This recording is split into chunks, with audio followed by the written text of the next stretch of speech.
நாராயணீயம் 49வது தசகம் பிருந்தாவனம் செல்லல்.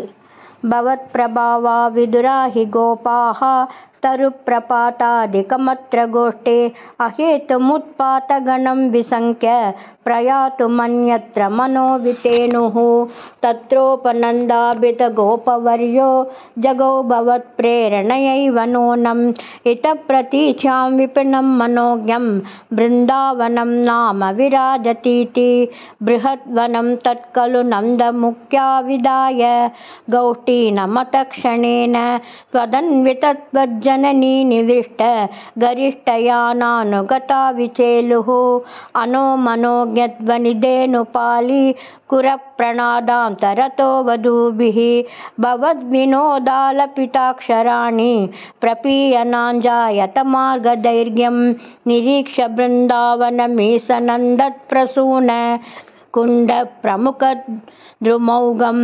अमोदताशाद्बलसान्द्रलक्ष्म्या हरिन्मणिकुट्टिमपुष्टशोभं नवाकनिर्व्यूढनिवासभेदेष्वशेषगोपेषु सुखासितेषु वनश्रियं गोपकिशोरपाली विमिश्रितः पर्यगलोकतास्त्वम् अरालमार्गागतनिर्मलापां मरालकूजाकृतनर्मलापां निरन्तरस्मेरसरोजवक्त्रां कलिन्दकन्यां समलोकयस्वं मयूरकेकासतलोभनीयं मयूकमाला सबलं मणीनां विरिञ्चलोकस्पृशमुच्छशृङ्गैर्गिरिं च गोवर्धनमैक्षयास्त्रम् समं ततो गोपकुमारकैस्वं समं ततो यत्र वनान्तमागाः ततस्ततस्तां कुटिलामपश्यः कलिन्दजां राघवतीमिवैकां तथा विदेस्मिन् विपिने पसव्ये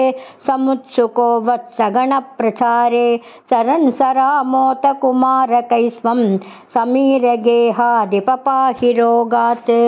गुरुवायुरप्पा चरणं सर्वत्र गोविन्दनाम संकीर्तनम्.